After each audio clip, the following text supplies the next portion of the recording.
প্রিয় ভিউয়ার্স, শখের রাজা শেখ আমারের পক্ষ থেকে সকলকে প্রীতি ও শুভেচ্ছা জানিয়ে শুরু করছে আজকের আরেকটি নিত্য নতুন প্রতিবেদন। যাই হোক প্রিয় ভিউয়ার্স, আজকের আলোচ্য বিষয় আমার যে হাঁসের বাচ্চাগুলিকে আমি দানাদার খাদ্য ধান দিয়ে থাকি, কীভাবে দিয়ে থাকি আর কোন পরিবেশে দিয়ে থাকি, এই পরিবেশ বিষয়ে এবং কী পরিমাণ দিয়ে থাকি সেই বিষয়ে নিয়ে আজকে আলোচনা করব খাদ্য তালিকা সম্পর্কে। যাই হোক, যারা আমার চ্যানেলটি এখনও সাবস্ক্রাইব করেন নাই, দয়া করে আমার চ্যানেলটি সাবস্ক্রাইব করে নিত্য নতুন ভিডিও পাইতে আমার চ্যানেলটির পাশে থাকার জন্য অনুরোধ রইল। আমি প্রথমত জন্মের পর থেকেই জিরো খাদ্যটা দিয়েছিলাম।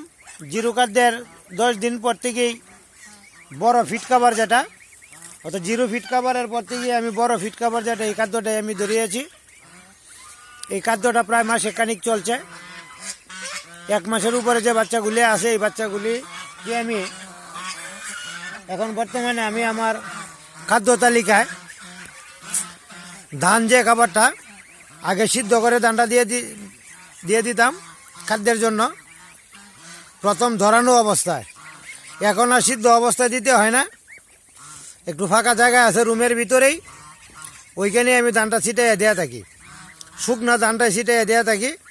এই ধানটাই এখন খেয়ে থাকে। ধান দেওয়াটার পরিপ্রেক্ষিতে হাঁসের সংখ্যা বেশি থাকার কারণে, বাচ্চার সংখ্যা বেশি থাকার কারণে বাচ্চার পরিমাণটা অত্যন্ত বেশি। আর এর কারণেই সবুজ ঘাসের যে পরিমাণটা, এটা কিন্তু তুলনামূলকভাবে একটু কম। যেহেতু তুলনামূলকভাবে সবুজ ঘাসটা একটু কম, পর্যাপ্ত পরিমাণে ঘাস দিতে পারি না। সকাল থেকে এখন 11টা সাড়ে 11টা পর্যন্ত, 11টা 33 বাজে, এই পর্যন্ত খাবার খেয়েছে হাওরে। দেখে নিচে শরীরের অবস্থা, পেটটাতে দেখা যায়। পানিরও একটু স্বল্পতা আছে, এই যে পানি আছে। আবার খাওয়ার পরে মাঠ থেকে আনার পরে এখানে আমি কিছু দানাদার খাদ্য দিয়েছি। দানাদার খাদ্যের পরে এই ছায়ার মধ্যে থাকবে, আরও 2 ঘন্টার মতো থাকবে এই ছায়াযুক্ত স্থানে, শুধু পানি খাবে আর বিশ্রামে থাকবে।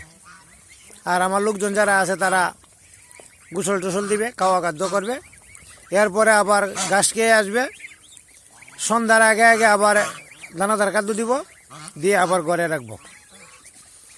এখন যদি পানি প্রচুর পরিমাণে থাকতো তাহলে হাঁসের চেহারা বা স্বাস্থ্য আরেকটু ভালো থাকতো। যেহেতু পানি স্বল্পতা, এই জন্যেই এটা দ্বিতীয় এবং তৃতীয় বাচ্চা যেটা আছে, দুটোটাকে আমি দানাদার খাদ্য দেওয়া থাকি। প্রথমটা তো দানাদার খাদ্য খায়, কচুরি পানা খায়। দ্বিতীয় বাচ্চাটা যেটা, এটা ওই মাথায় আছে, ওইখানে আপনার কচুরি পানাও খায়, দানাদার খাদ্য ধান দিয়ে থাকি। আর চতুর্থ পঞ্চম বাচ্চাটা, এইটাকেও আমি দানাদার খাদ্য ধান যেটা, এটা ধরানোর চেষ্টা করতেছি। মোটামুটি ধরাইতেছে, আজকে হালকা খাবার খেয়েছে। এইটাও আমি আপনাদেরকে দেখাবো। বড় খাদ্যটা, বড় হাঁস যেটা, এটাকে খাদ্য দিয়েছি। এই যে আমার বাইকটা কষ্ট করে পানি নিয়ে এসে পড়ছে, এটাকে ধান দিয়ে দিয়েছি। ধান খাবার খাইতেছে, খাওয়া শেষ পর্যায়ে ধান খাওয়াটা। এই যে কচুরি পানা খাইতেছে বড় হাঁসটা, এই যে দেখেন। আর এই যে বড় বাচ্চা যেটা আছে, এটা হলো বড় বাচ্চা আর কি, যেটা বড় বাচ্চা যেটা আছে, এই যে এটা ধান খেয়ে এই যে চলে গেছে, এটা হলো বড় বাচ্চা, হাঁসের মতোই হয়ে গেছে।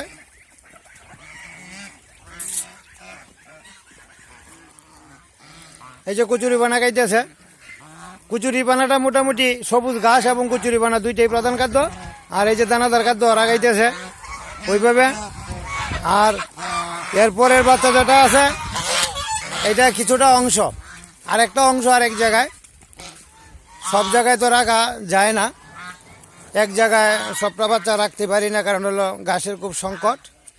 আর খোলামেলা জায়গা আছে পর্যাপ্ত পরিমাণেই, থাকাতেই আমি এই হাঁসগুলিকে দানাদার খাদ্য দিয়ে থাকি। এখন এইখানে যে বাচ্চাটা আছে, এইটাকে আমি কিছু বাচ্চা থেকে ধান ধরানোর জন্য এই যে ধান ছিটাইয়া থাকি এইদিকে। এই যে ধান এইদিকে ছিটানো অবস্থায় আছে, খেয়ে নিয়েছে। এইখানে ধান ছিটানো থাকে, এইখান থেকে আমি ধানটা ধরাই। ভেজা বা সেদ্ধ ধান এইখানে থাকে। আর এইখানে যে বাচ্চাটা আছে, আমি এক কানি থেকে দেখাইতেছি বা এক সাইড থেকে দেখাইতেছি।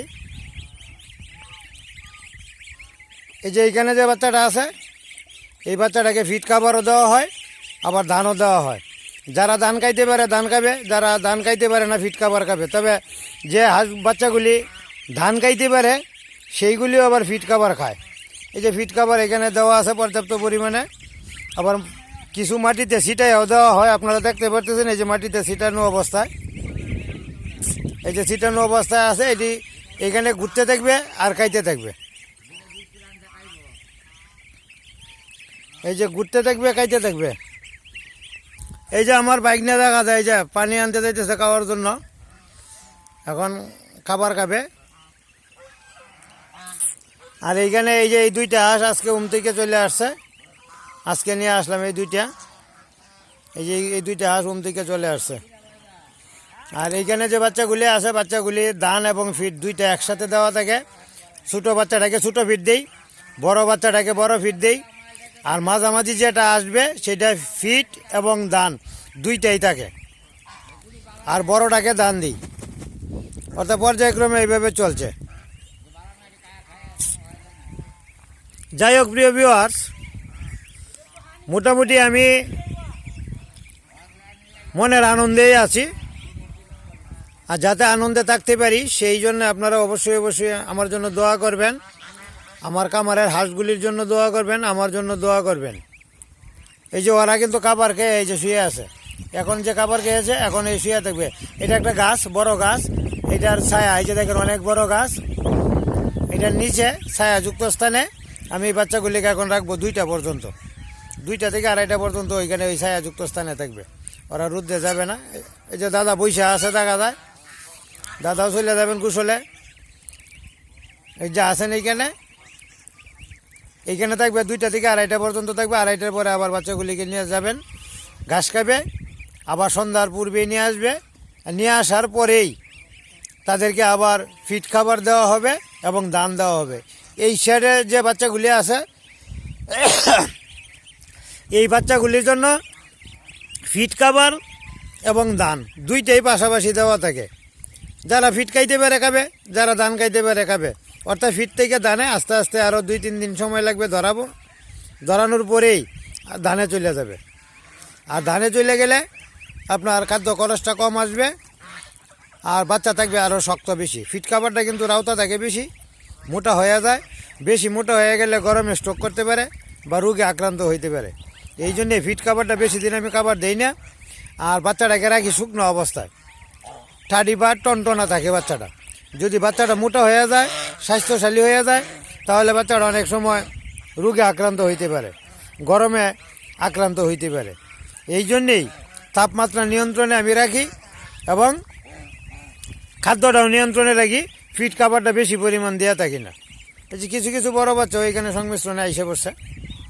তো বিষয়টা হলো এইরকম, বাচ্চাটা একটু স্বাস্থ্য কম থাকলেও আমি বাচ্চাটাকে শুকনো বা টনটনা রাখি, রোগ প্রতিরোধ ক্ষমতা যাতে বৃদ্ধি পায়।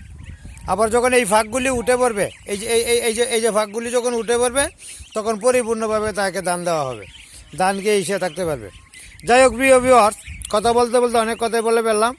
যদি আমার ভিডিওগুলি ভালো লাগে তাহলে আমার ভিডিওগুলি অবশ্যই অবশ্যই শেয়ার বা লাইক কমেন্ট করে থাকবেন, আর একটা সাবস্ক্রাইব অবশ্যই করবেন। যারা এখনও সাবস্ক্রাইব করেন নাই, দয়া করে একটা সাবস্ক্রাইব করে নিত্য নতুন ভিডিও পেতে আমার চ্যানেলটি পাশে থাকার জন্য অনুরোধ রইল।